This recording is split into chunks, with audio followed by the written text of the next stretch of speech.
Hello again, Pastor Deborah. For God be love, love is here ministries.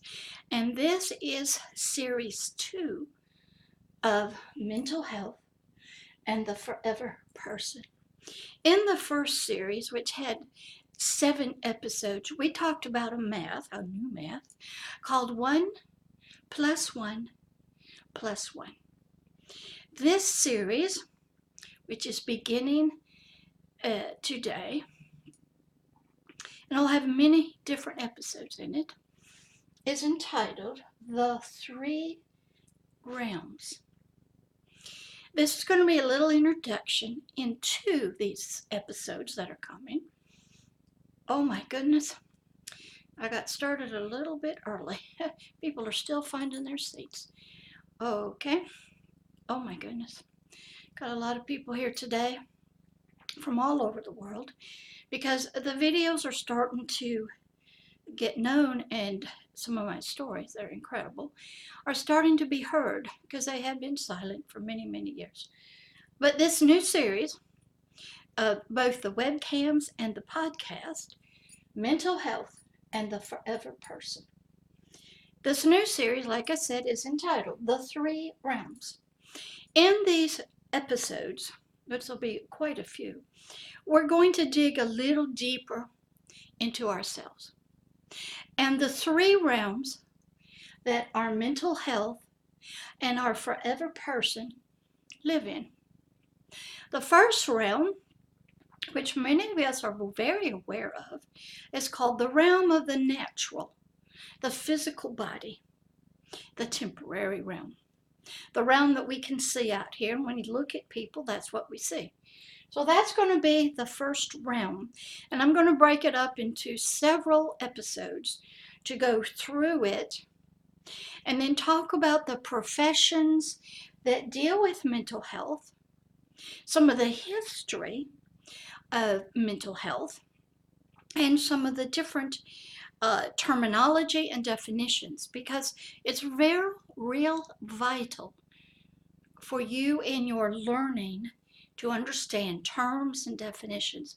Most of us don't know what the people are talking to us, the doctors or our therapists in the mental health world. They sort of know. Not a lot of people have a lot of history of it. We're getting it in bits and pieces all over. A lot of wonderful sayings on LinkedIn, a lot of posts. A lot of people are trying so hard to encourage us and give us words and give us some life skills and life coaching to help us. But it's hard when you only have so many nanoseconds on LinkedIn for a post. Or you go to your therapist or your psychiatrist or your primary care physician, and they're under a lot of time pressure, and they got to sort of move us in and move us out. So we're going to talk about in the first set of episodes that area of the three realms. The second realm will be the realm of your soul, which, as I have taught you before, has a conscious awareness part and a subconscious part. And we're going to talk about precepts and concepts and beliefs and thoughts and your mind and pictures and your five senses and how all of that is more intricately involved in your mental health. It should be pretty exciting if you've never studied it. Then the third realm is the realm of the spirit. It is the realm that the forever person lives in. Now, a lot of people know about it. I see them all the time in that realm. It's not a spooky realm, but some people make it very spooky, and it's very much with us here on planet Earth. It has good stuff and bad stuff in it. That is where our forever person lives. And I'm going to go into a little bit more detail about the forever person and how he is related to and how he is affected by and how the world, the realm of the natural, the physical body, and the soul affect it. So that all three realms are involved in mental health. And they're all involved in the healing part of it. And so I wanted to just give you this introduction before I get started with episode 1, so you'll be aware of what's coming. There'll be lots of different episodes. You know me, I like to talk a lot. And I have a lot of people listening, and they're here with us now. And so I just wanted to let you know, welcome again to a new series of mental health and the forever person, the three realms. It will be up on the webcam, on YouTube, on the website, www.godbelovedishere.org. It will be put on the podcast of Mental Health and the Forever Person, which you can get to from the website. And I will also podcast it on out, and so you can listen to it wherever you are. And so this is real vital because the world and all of humanity are dealing with the mental health and the forever person. Those two realms are connected. They are on planet Earth. And we have so many issues, and everybody, every nation, every organization, the UN, every loving faith-based person, every loving faith-based, every religion, everybody's trying to solve these problems. So I'm trying to come in and just give you some basic information that when you're out there and you're trying to get healed or find a proper person to help you, that you'll have a little bit of information, that you can ask some intelligent questions. You can research all this out. A lot of it's on YouTube. It's out on the internet, Wikipedia. So you become an informed person so you can know how to find the healing that you need. And a little bit more about the mental health and the forever person. So this is the introduction to the new series of mental health and the forever person, the three realms. And they are, again, that's right, the natural realm, which includes the physical body, that is correct, and the mental, emotional realm, that is correct, that deals with the soul, it's conscious, and it's subconscious, and the realm of the spirit, yay, that's right. So we're going to be going into those in more detail. I can't take you right there, jump you off and throw you into the deep end of the pool where I live most of the time, because it takes a lot of work to get there. You gotta learn to swim, you gotta learn to bob your head under the water, hold your breath, all kinds of things before you can get a lot of realizations of what's going on. But welcome. I hope to get this up today as quick as I can. I am multitasking. Tomorrow, which is Saturday and Sunday, I will be in 2 days of training on suicide prevention and support group for the community. One of the people that's learning how to help them, because suicide is in every place. It's even in the jails and the prisons. We just heard about a big case about that one right here in America. So is suicide real? Yes. Is it happening to in every nation and every culture? Yes. Is it happening to every profession, men, boy, children? Yes. I have known 5-year-old kids try to kill themselves. No, you don't. If they come out of heavy duty abuse, they will. So this is the introduction, the three realms. I hope you enjoy it and hope you come back. Love always and forever, Pastor Deborah. Look at the board, bank your notes, get you a new notebook or tablet or whatever you use, and make the notes. See you in a bit.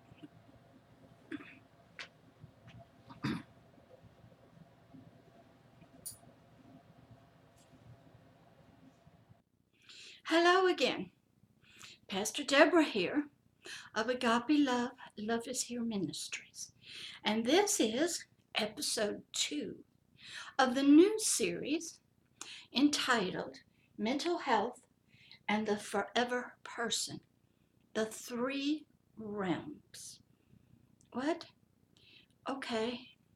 Make sure everybody has paper, pencils. Some of my faithful students are never quite sure, and I don't broadcast it, when I'm going to be recording. But if they happen to learn real quickly, they get into the garden. And today we're back out under the trees because the king, he was real pleased. And today I'm going to take you through some other, excuse me, my glasses are slipping. It is so hot here in Pensacola. We're waiting for October to come so we can break the weather. But I'm going to take us into episode 2, We left off where mental health issues, disorders, jealousy, greed, rejection, shame, guilt, dishonor had entered into the human race, and how it had produced an icky fruit called murder of one's own brother. And how then the person that was the murderer felt really bad, but he wasn't going to confess to it, and he wasn't going to be responsible for his brother or even his feelings. So he started running. But the weight of that guilt and dishonor was so heavy that he started feeling suicidal. And then he believed that everybody would find out about what he did, his whole family, and they would try to kill him for killing his own brother, who had done nothing wrong except got a blessing by bringing the right sacrifice. So, in his way of trying to escape, his name was Cain, for killing his brother named Abel. Cain became very hopeless and depressed and suicidal himself, and then he was afraid of being murdered and killed for what he did. And so this higher power, this God that was the landlord of the garden, which his parents had sort of been born in, told him that he's going to put a mark on Cain. And when anybody looked at him, that means anybody, they had no right to kill him. They didn't create him. This was between this higher power, this God, and this Cain. So put a mark on Cain. Nobody really knows what it is, but it's probably something on the spirit. And what it would tell everybody was nobody had the right to kill Cain except this landlord, this God of the garden. He was the only one who had a right to kill him. Nobody else did. Now, when he's talking in deep spiritual language to us, but at the time we didn't know it. Cain didn't know it. So Cain left his family, went out with one of his sisters or cousins or nieces, and they started having family. And of course, he took all that ick and all that shame and dishonor and guilt and that murderous spirit and rebellion with him into the marriage, and I'm sure it wasn't very good. And he probably suffered greatly deep on the inside.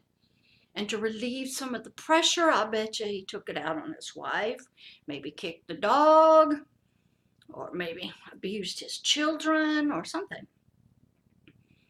Because the pressure mounts up and you need a release. Now, we don't know that, but it didn't get any better. And because we can see today, Cains are everywhere. So today, we're going to go a little bit more into the natural part of mental health and how it is connected to the forever person. My question to you is, we were told that Cain lost some kind of light, lost the spirit of life, this agape love in his heart for his brother. Somehow he got an attitude, even toward this higher power that seemed to be the landlord of this garden that the children did not grow up in, but the father and mother, which was Adam and this woman named Eve, which means the mother of all living, and the only thing that was alive was flesh, icky stuff, as we see in Cain. And I didn't tell you on the first thing, but Cain was what happened in the garden when Adam was the one who was told, don't eat of that particular fruit of that tree, because it's just don't do it. Well, his wife did not hear that, and she went and picked it and listened to some snaky thing, some serpent shining being. She picked it and ate it, nothing happened. But when he did, this governor, this light left. Because it was the spirit part of us that gets the commandments. And what happened was, because of disobedience, and we see it in our own kids, that when you disobey, you rebel, for whatever reason, we try to hide and cover it up. They took some fig leaves and they covered themselves up because they could now see their biological bodies. They were ashamed of it. They had lost a brilliant, bright light that had covered them. They were innocent. They didn't know any shame and dishonor, but now they did. And so what happened was when this landlord comes down and he first goes to the woman and says, "What'd you do?" "Oh, wasn't my fault. That snaky thing that talked to me, he deceived me and he bewitched me. It's not my fault." So then this landlord goes to Adam and says, "What'd you do?" "Ain't my fault. It's that woman that you gave me, that you made for me. She caused me to eat. And you told me I was married to her and I got to do whatever she tells me to do, so I did. So it's her fault. And it's your fault because you gave her to me. Ain't my fault. I'm just doing what I was told to do. Minding my own business. Following along. It's your fault, landlord, and it's her fault, not mine." Well, that didn't go over very well. Now, how many of us as parents and people have heard people say that? Not me. Somebody else. Kids do it. "Did you go in the cookie jar?" "No, sir. No." We point the finger at somebody else, but never at us. So that was Cain's parents. And Cain got their DNA, got their genetics, their biological stuff. It all got mutated right then and there as soon as that spirit of life left. The genes lost something. Some other thing came in. Now, this woman was not named Eve at the time. They had no children. So their sperm and their eggs were completely genetically altered. Protection that they had was gone. Their shame was there. Their dishonor was there. They're kicked out of their only home they ever knew.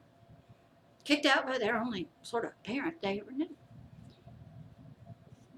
So when Cain is born, these are the kind of parents he gets born to, called a toxic mess. We would call it now acute childhood experiences. And I'm sure Adam and Eve were very sweet at times, but very angry, just mad. So mental health really came in right from get-go. Now, this episode, we're going to come down from there. And I want to tell you how healing sort of came in. To bring healing to humanity. Another child was born to Adam and Eve. Name was Seth. Now, Abel is dead. Cain, the oldest, is gone. Seth comes along. And he starts doing the things he's supposed to do with the right attitude. So he starts bringing in a healing into the world of love, joy, and peace. He's not angry. He's down a few, maybe years from his other brothers. So healing was possible. And we learn that there is healing here on planet Earth. Now, as Cain goes out into the world, it gets nasty, it gets bad, it just keeps going and going. There's a lot of other biblical stories about that. And in your Quran, and in your Jewish, and in a lot of ancient manuscripts about what happened, which are some bad stories.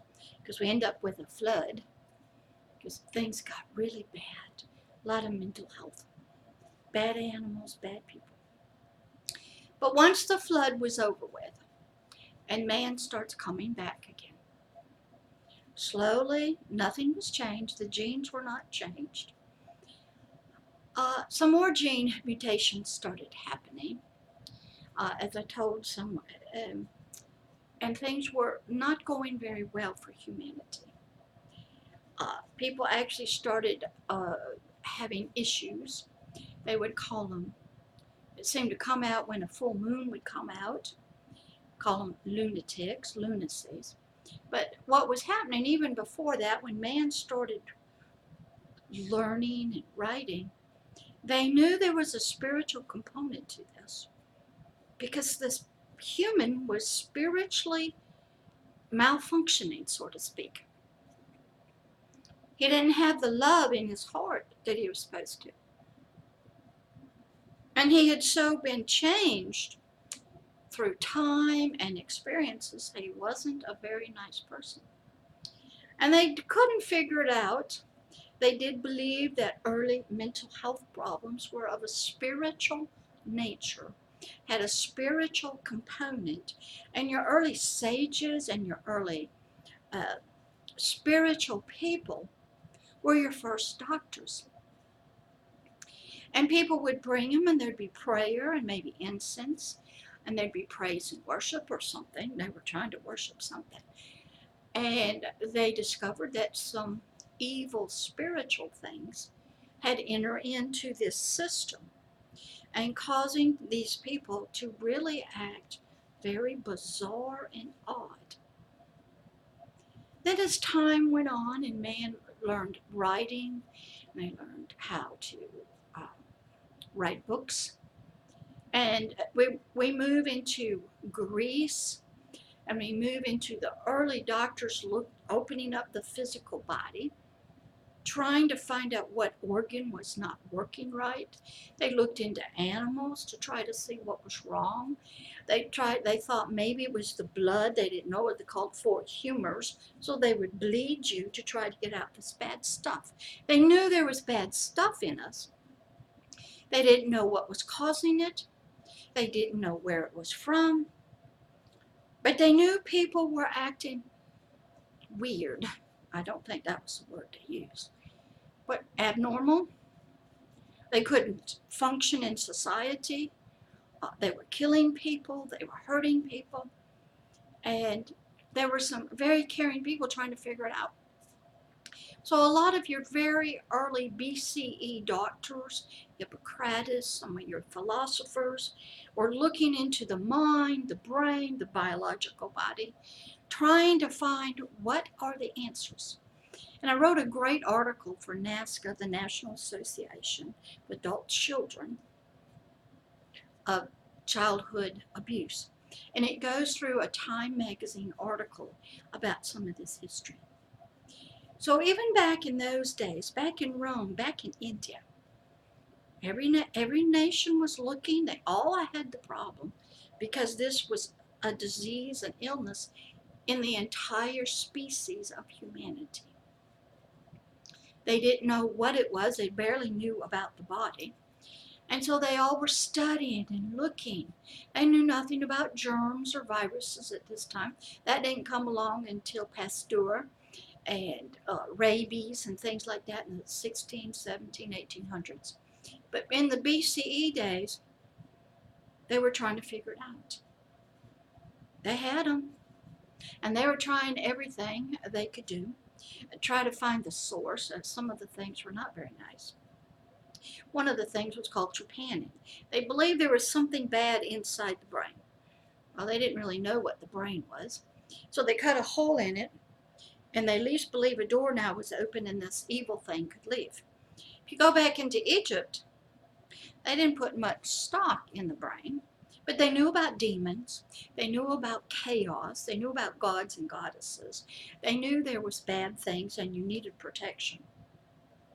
So they're getting it. They did believe that man could be part animal, part man.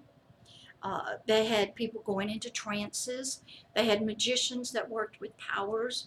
They were looking, they were trying to answer dreams. They were trying to figure out problems. Very smart, intelligent people. And through time, it changed. And then you get into like the 1700s, and some of the first lunacy asylums were built. They were not very pretty, because they had to get the people off the street. Some of them were very, we might consider the ones we see in California, in San Francisco, and some of the streets that are homeless. They would pick them up, and lock them into dungeons and put handcuffs and treat them very horribly. They didn't know what to do with them. They tried every kind of possible known medicine. Uh, that didn't work very well. And eventually, somewhere along the line, some people said that's not the humane way to treat people, so let's have a more nice way. Let's not tie them up, let's build sanitariums. If you want to see a great movie about this, probably early on, it's called Snake Pit. Black and white. Excellent. This lady had some issues and she ends up in a mental institution, an asylum, and it's not pretty. Now, I have volunteered in state hospitals and I've been on psych wards, so I know what happens. I've been around the people that you would see in the snake pit. We also, that movie, One Flew Over the Cuckoo's Nest. Was that stuff go on? Yes, it does. Because people don't know what to do with them. Some of the people with money would get sent to very nice places, but because they were an embarrassment and a shame and a dishonor on the family, they would ship them away. And they didn't know what to do with them, and they didn't know how to treat them. I'm sure they tried everything, steam baths, aromatherapy, electric shock, starvation. Didn't have a lot of medication at the time, and wasn't pretty. So that went on for a long, long time in mental health problems. And the ones who were medical doctors started specializing in psychiatry, which actually was a study of the mind and the brain. And they sort of got into competition, and still are, with the neurologists who study the brain. And so we sort of had a schism occur between psychiatry and neurologists.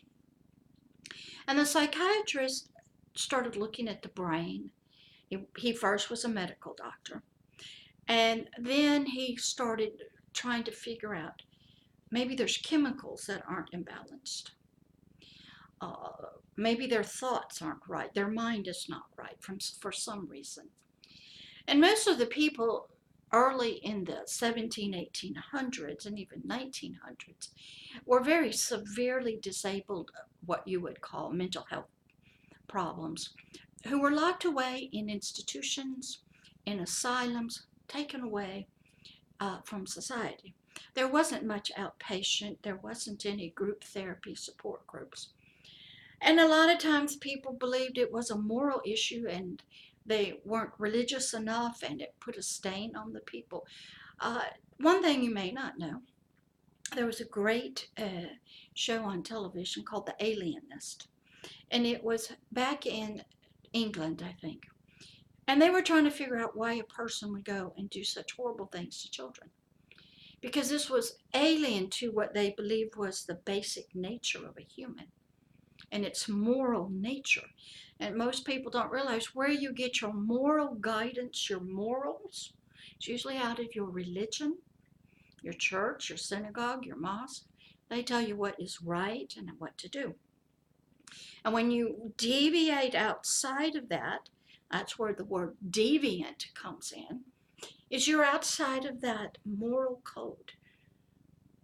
And so what happened was humanity struggled, putted along for so long. Then what happened was a neurologist, named Sigmund Freud came. And he believed there was something, if I could talk to the people, their dreams were telling me something.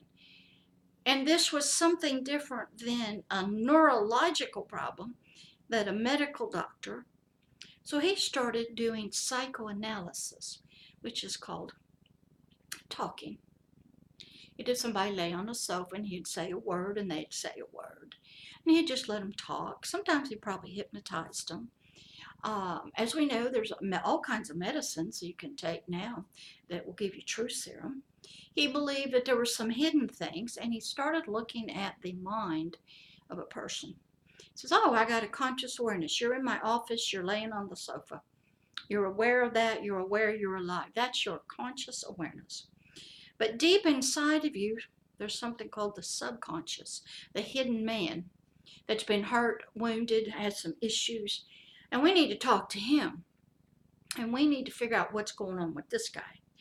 And so sometimes they use hypnosis, they may have used drugs to get to that guy, to find some answers.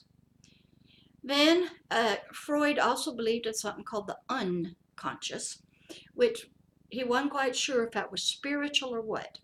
But he knew there was an intersection of all these parts, and he started doing what they would call talk therapy.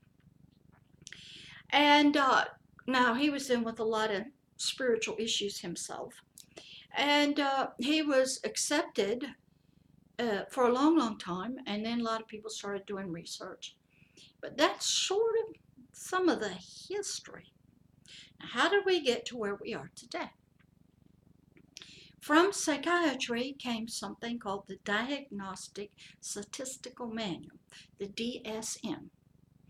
And that was in connection with, I believe, I'm not quite sure, the World Health Organization and the American Psychiatric Society doctors said if we're going to have insurance, which is what it's involved, and we're going to diagnose somebody's mental problems, we are going to need some numbers and some list of criteria and some things. So these psychiatrists came up with the DSM. Now it's gone through many, many revisions. And so when you come into their office, they ask you questions. You may not know why, but they're looking for criteria, how long you've had these symptoms. They're looking to see how prevalent. Some people could have 2 or 3 issues going on at the same time. For instance, you could have a substance abuse problem and a mental health problem. Then they enter these numbers into their system, and a lot of those numbers go off to the insurance companies to pay the psychiatrist for his diagnosing and his treating. With psychiatric problems, you can't quite do an x-ray, take your blood work. You can do that, but you're not going to see anger and bitterness, rejection. You're not going to find a blood test for murderers or pedophiles or anything else. It's just not there. So they had to ask you questions. And they were hoping that you would tell them the truth. Of course, you could lie. And they developed a lot of different tests. The Beck Depression Scale, the Minnesota Multiphasic, and the MMPI. To deal with personality, there's anxiety, which I really get, I wish they would use the real word. Anxiety, it means fear of death. When you get anxious and feeling anxiety, you feel like you are going to die. You are feeling like Cain. They are going to kill me. Death is around you. You feel it. You sense it. You are afraid you're going to die. And that is what anxiety is. And a lot of times we take that word and we go, oh, I'm so anxious to meet you. No, we should say, I am eager to meet you. So these words get all mixed up. A lot of times if you talk to the medical community, they do not like full moons because something happens to people. And that's where the word lunatic and lunacy came about, from the lunar phases of the moon. And that full moons, it seemed to cause people more problems. Now, if you get into the occult world and the spiritual world, where the forever person is, you'll learn about the full moon and about some things that do agitate spiritual atmosphere. So for some reason, it seems kind of weird, but that's what they do. So we are now here, come up to sort of modern day, and I have psychiatrists, we have social workers who are licensed to treat, to diagnose and treat. We have mental health counselors, licensed professional counselors. We have psychiatric nurses. We have psychiatric techs. We have all kinds of people that are trying to help people who are having a mental or a biological problem. There's talk therapy, there's medicine, there's aromatherapy, there is good nutrition. So what happens is Oops, sorry about my hair. I wasn't quite ready when I started filming, recording. Even forgot to put my lipstick on. But we'll get through this. All right. So then what happened was the police get involved, as we know. Baker Acts, Marchman Acts, mandatory into the hospital you go. You can't handle your self behaviors. Nobody knows what's going on. And it falls to these professionals to try to figure it out. Well, we don't have, I'll tell you some history. Back in the 1960s and 70s, most states still had state mental institutions. And it didn't take but maybe your husband, spouse, one person, and a doctor signed some papers, and you were gone and you weren't coming out. And they weren't very pretty. They weren't very clean, weren't very comforting, nurturing at all. And so a lot of people, advocates in mental health, started speaking up that we should bring these people home, treat them in our communities. So money flowed here in America through the government, and mental health centers were built and psychiatric hospitals. But the problem is the families don't know what to do. The money dried up. Now you have the homeless problem and substance abuse. So here we are. We're in a mess. What do? You have people living out on the streets. You have people hurting children, animals. You have children killing children. You have men having sex with children. You have child pornography. What is going on? How do we solve this problem? What are the answers? We have mental health. We have biological bodies involved. We have thoughts. We have concepts that are involved. Do we have the forever person involved? Yes. Because he is one with the soul until a separation can occur and we can sort of divorce them out. And so the spirit has a lot of power, but it's in darkness and ignorance. And it's really like this, and it's just behind the scene. And it is pulled around by the soul. Now, the soul part in the mental health, I'll tell you a little bit, it's quite capable of disassociating, creating others during trauma. The spirit will leave the body and to get away from things, escape. So we have a big mess. Most of your mental health counselors, psychiatrists, social workers, nurses, they're all very caring and loving people. They do not like to see their fellow humans hurting and in such pain in their mind, trying to kill themselves up, having substance abuse problems, hurting other people, hurting animals. They don't know what to do. A lot of pastors are not involved in this. They have no training in it. They do not. They just refer them to the psychiatrist. And so in psychiatry, we have different beliefs.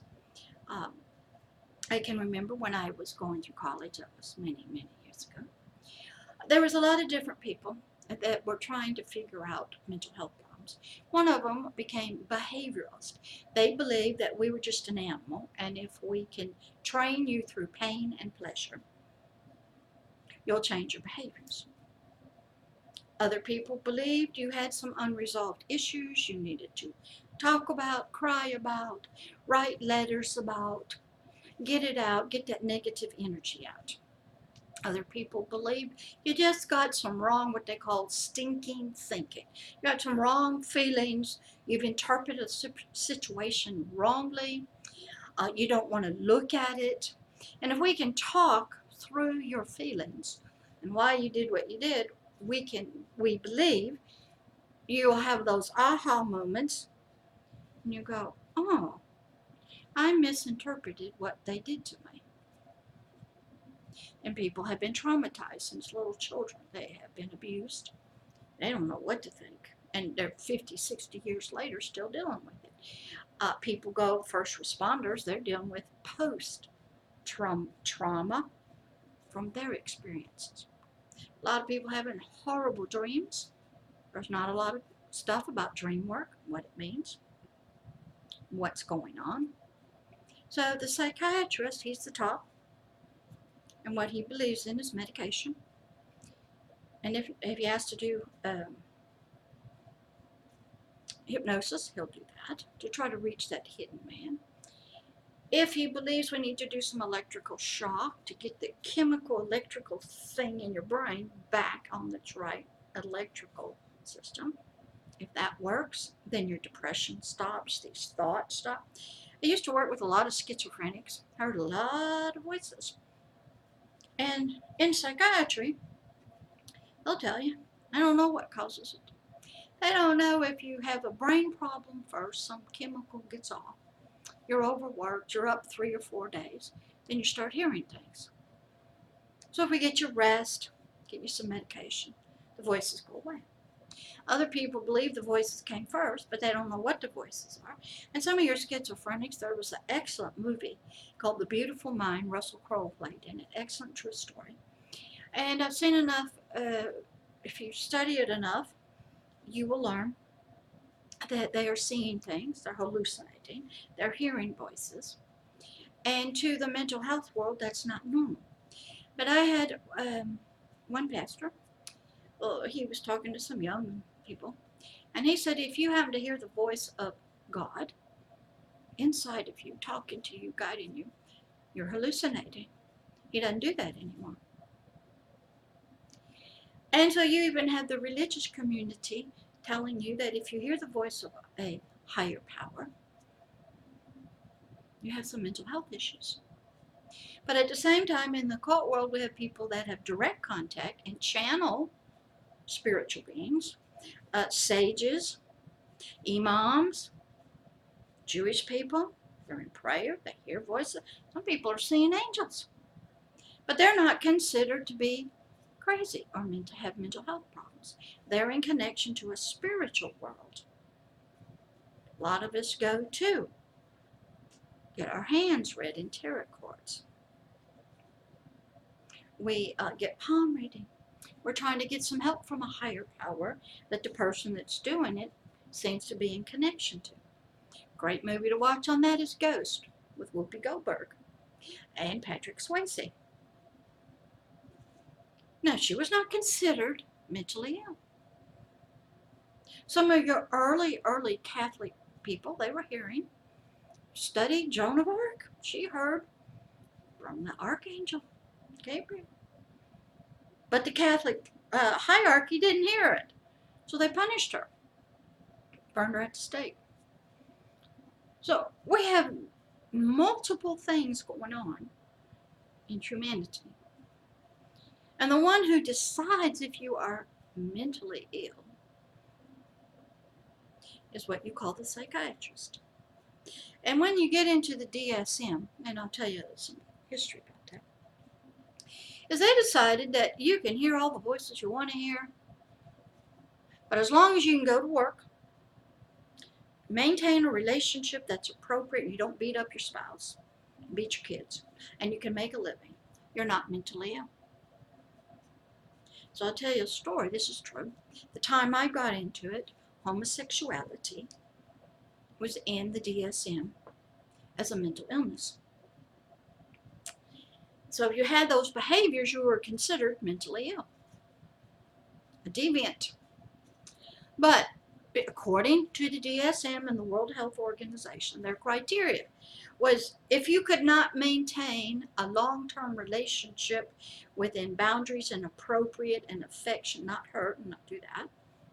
If you could hold a job, you were a good citizen and you voted and you followed the laws. If you did those things, you were not mentally ill. So the homosexuals, here in America at least, rose up and said, we do all that. We're all got education.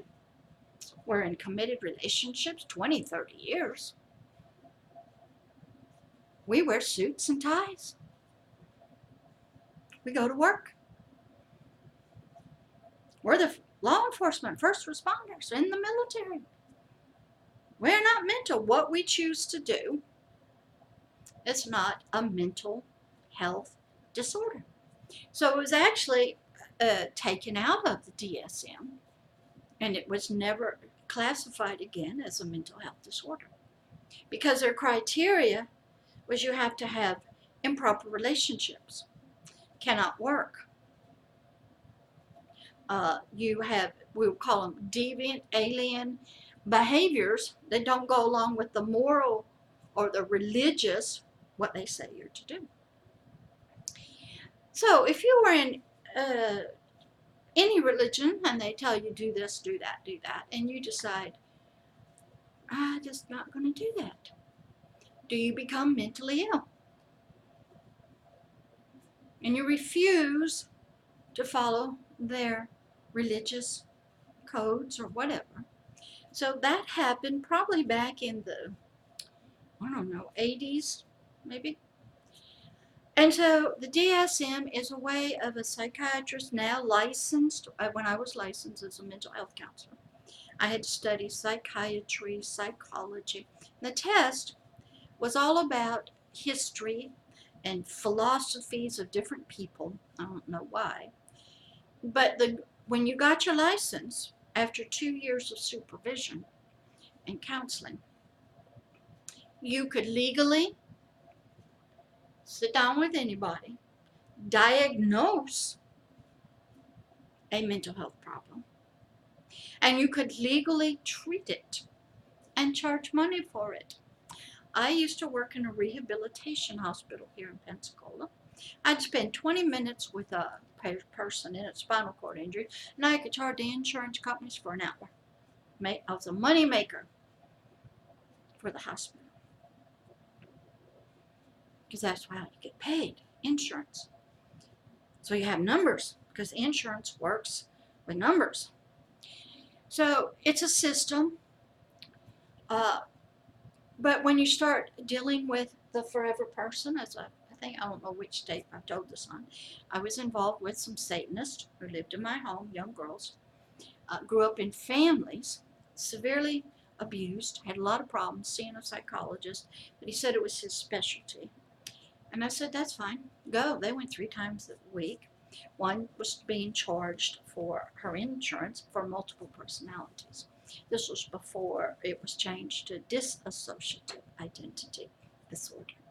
Now, if you want to know what that is like, study The 3 Faces of Eve, study the movie Sybil. There's a lot of good books out there and things on YouTube about people creating multiple personalities to deal with very traumatic experiences. So what happened was this psychologist, in psychology or mental health, there's always protocols. You do this, if they say that, you offer this medication for this disorder, a lot of protocols, and you have to follow them, because if you don't, and something happens to the person and you end up in court with malpractice, which I've said on many of those, and you didn't follow your protocols, and they go to ask for your notes, even 2 or 3 years later, they can request your notes that you took during the interview and their test results that they took. And then each, like psychology, psychiatry, they have protocols for depression and how long they think that it's going to take to deal with this. And so these girls were going, and then he decided that there was, because of what they grew up in, spiritual religion called Satanism, the whole family, they had some spirits in them that needed to be delivered from. So, and he wanted to meet with me and coordinate some things that were in my home, because I had to take her keys at nighttime in order for her not to leave by her car and go out. And she willingly gave them to me. And some of her many other parts did not like it. And I said, fine, as long as your psychologist tells me you're healed, you don't have these parts, I don't need to protect you. Do strong supervision. That's fine, great, let me know. Have him send me a letter. Well, that never happened. So a lot of her parts did not like what I was doing. You know, curfew, you get off work. And there was even times when she was so frightened that she couldn't make it home from work about 10 o'clock at night. My son and I would drive to where she worked. We put her in the middle of us, and we caravanned her home.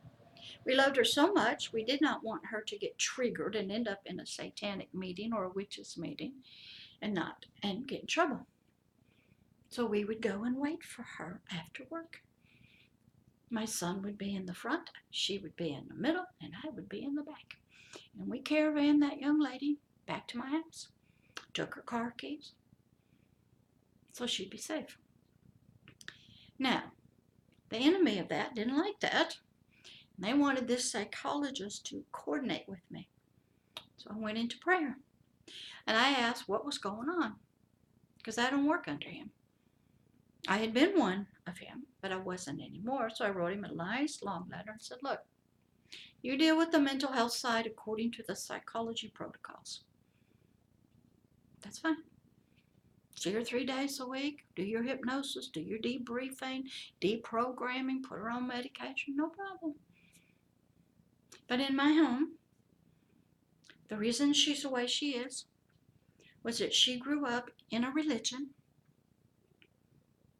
of a family and a culture that worships Satanism.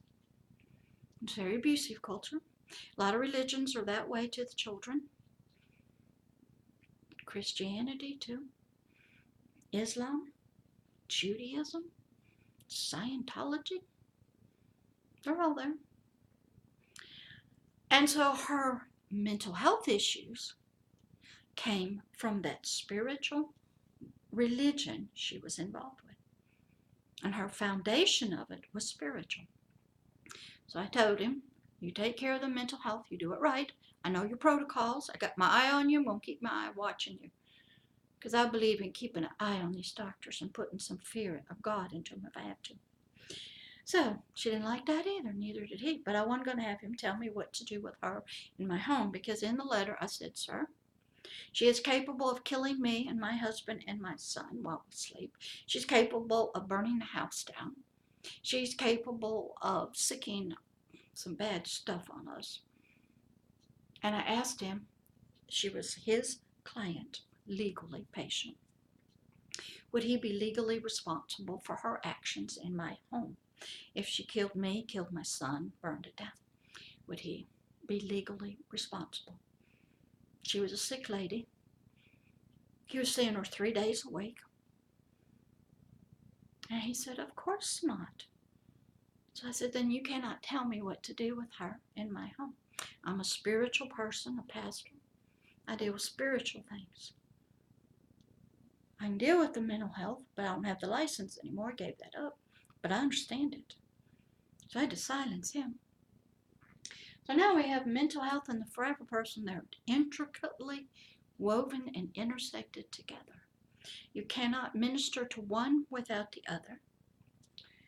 And mental health has been with us since the days of humanity beginning. It's waned, it's gotten better. Religions have helped because they control, if it's religion, it controls your physical behaviors, but it doesn't control your thoughts so well. A lot of religion is very prejudiced against other religions. And if you try to break free of that religion out of Scientology, or you're out of Buddhism, or Hindu, or Judaism, or Islam, bad things happen to you. Why would that be if the God and the religion you have is a loving religion? And it's there to help your spirit and your mind and your body be a better person. Surely it would not feel threatened if a person decides to go try something else. Check it out.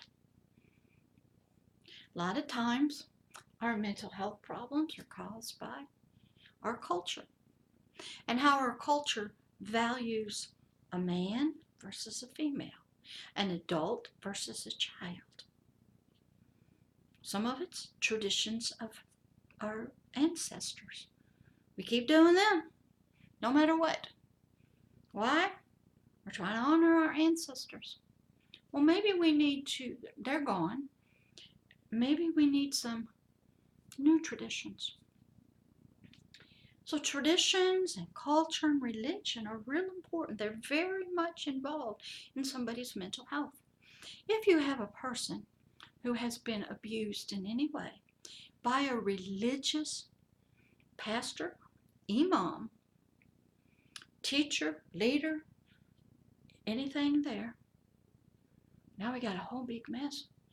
Because when you are a religious, spiritual person, you represent that religion, that God, that source, those morals, and you violate little children, you violate women, you violate men, you are corrupt on the inside, you lie, cheat, and steal, you kill people in the name of your God.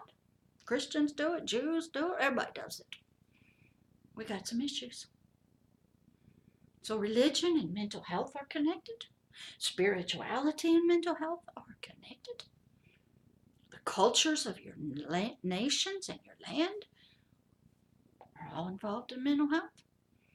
Your ancient ancestors and what you did are involved.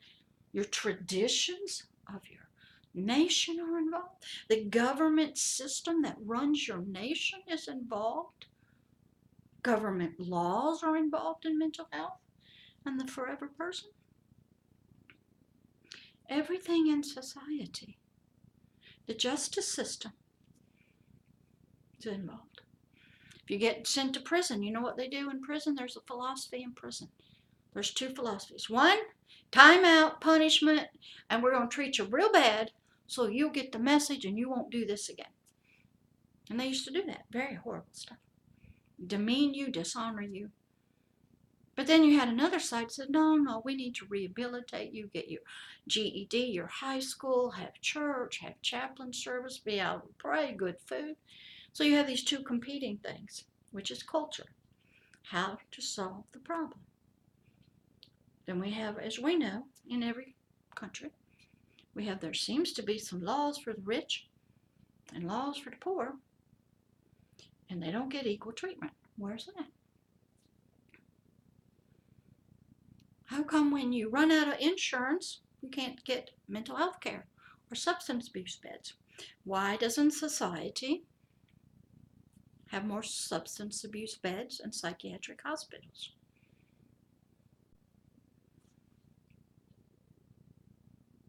Could it be the culture says it's not that important? We'll go build stadiums.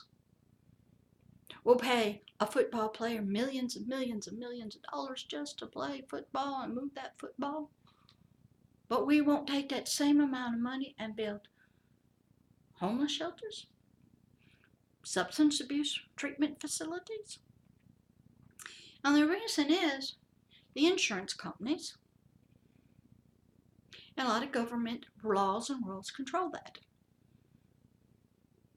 Why isn't business? Why isn't sports? Why do they pay their sports people more money than they could ever use to move a football, bounce a ball? Why does that get more money than trying to invest in a human being who's been abused, who's having trouble? Why do we allow the pharmaceutical companies to do what they do? Who's watching out for all these people? Is it your congressmen, your senators? Maybe they're getting paid off to look the other way. Maybe when it gets to that group of people, they don't care anymore. I told some people in the homeless shelter,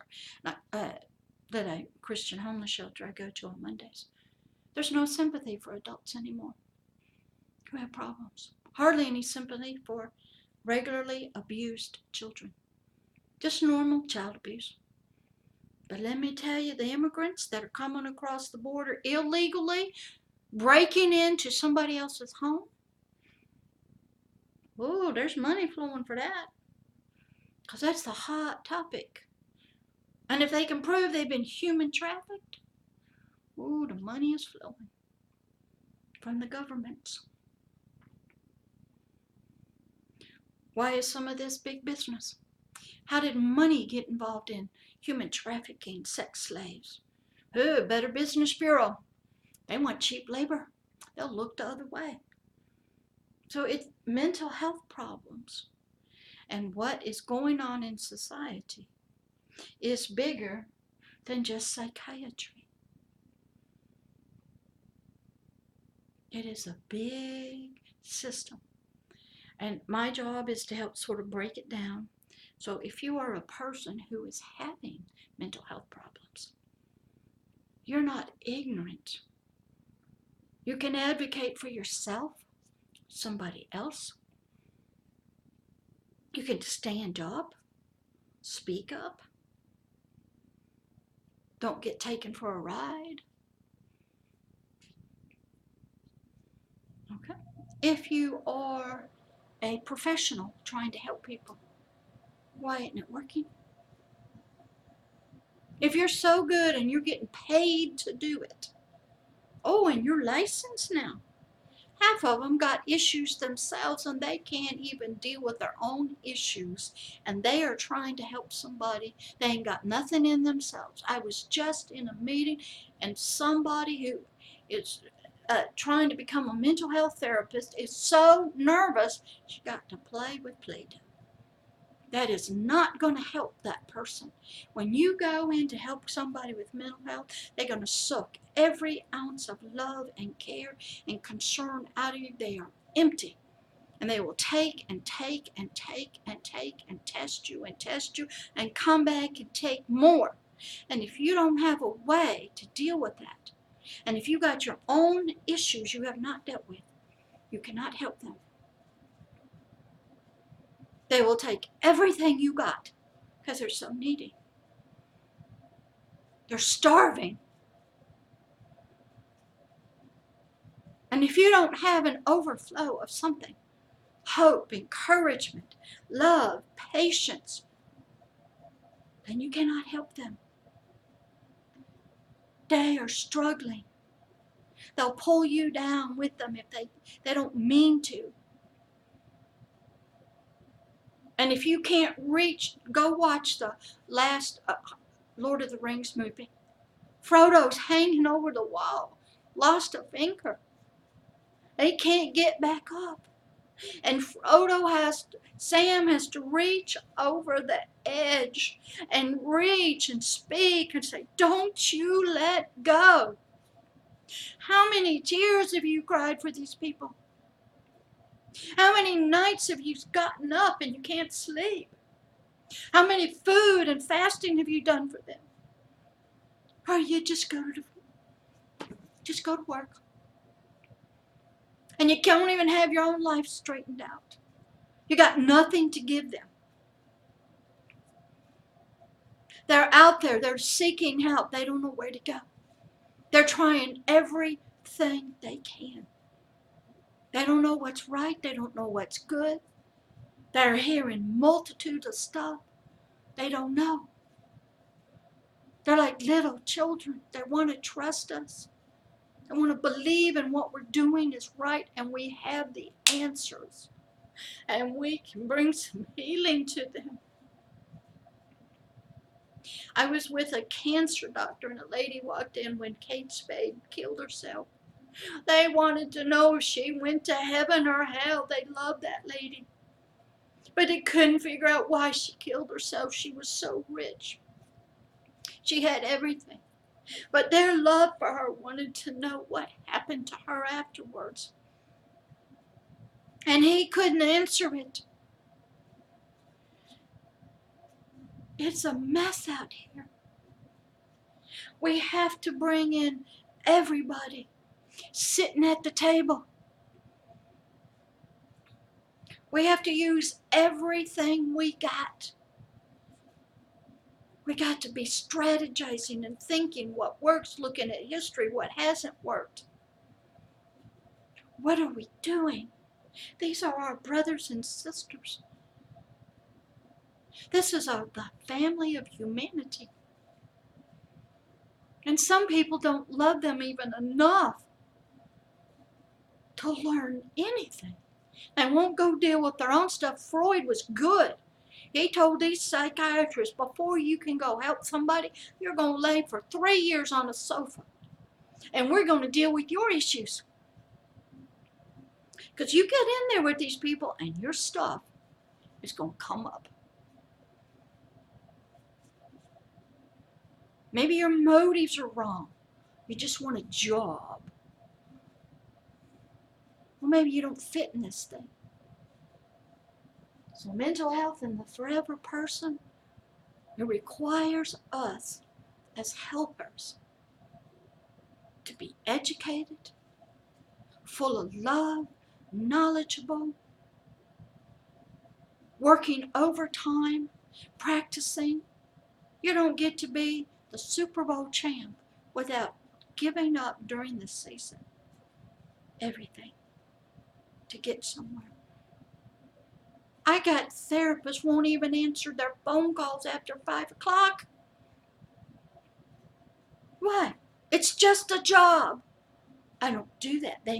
They're taught, don't give out your personal stuff. Everybody can call me. They know where I live. They can call me 24/7 and call pastors like that. There are some people you can call, but most of them, they ain't going to talk to you after hours because they're just having a job. They don't care really about the people. So if you are a person seeking help, check your therapists and doctors out. Ask them deep questions you need answered. Understand that it's not only your biological body that's involved. It is your biological brain, your hormones, your appetites, your concepts, your electrical, chemical, your thoughts, your feelings, and it is your spirit, your forever person.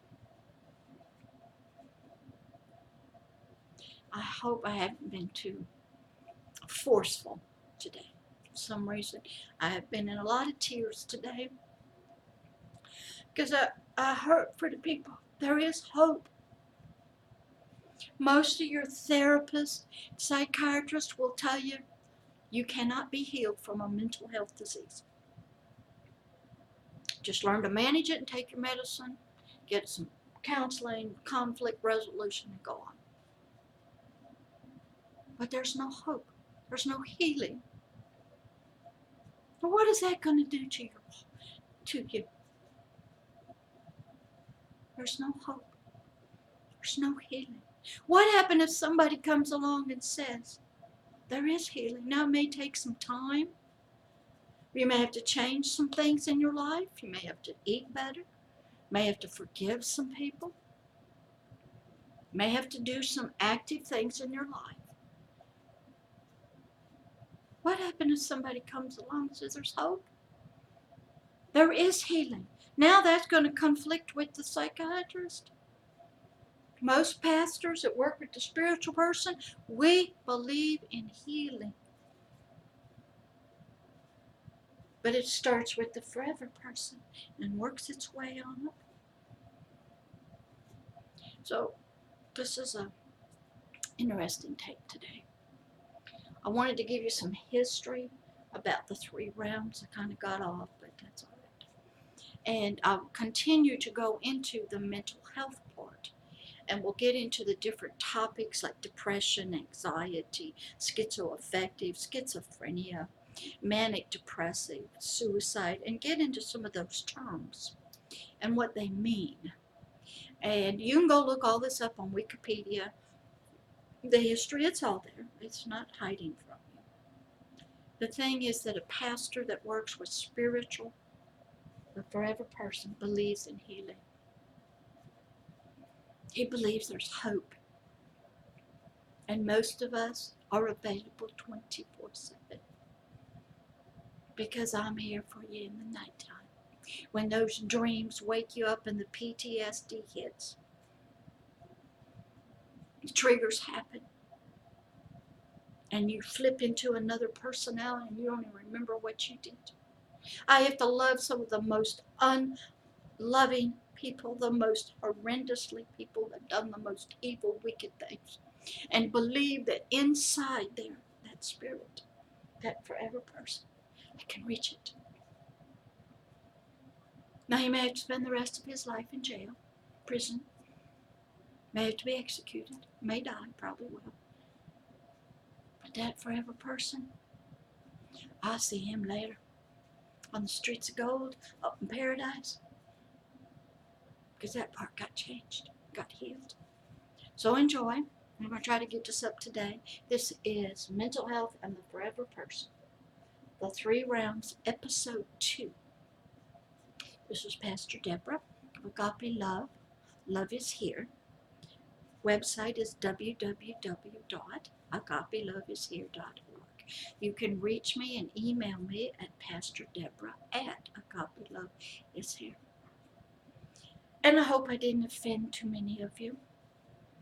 And I hope I did not make too many of you mad. I'm a very passionate person. You wouldn't know it. I cry a lot. I have to keep my temper down sometimes because I believe there is hope and healing. And I've been on the other side with the psychiatrist and mental health. I've been there, was licensed for 10 years, worked in it. I know the system. I know what they believe. I know the people in it. Substance abuse. I talk from both sides, spiritual and there. There's not too many of me around, so I'm kind of unique. My job is to bring the voice of the forever person up and tell you there is hope. And there is love for you out there. And there is healing. And everybody is excused. And I'll let you look at the board a few minutes while I close up. Love all of you. Come back again. Please forgive me if I offended anybody. I'm a very passionate person. You wouldn't know it most of the time. But after doing this for so long and having to love some of the most ungodliest people and help them to walk into paradise, I get very emotional. Because I don't believe that they're beautiful and they're loved, that there's any hope or healing for them. They have no idea. I'm after that guy. And if I can get the mental health part of them, the soul healed, and I can get their biological body healed too, that's wonderful. I had to tell you some stories about a lot of stuff I've done. I'm trying to work it in, but enjoy. Love you. Pastor Deborah.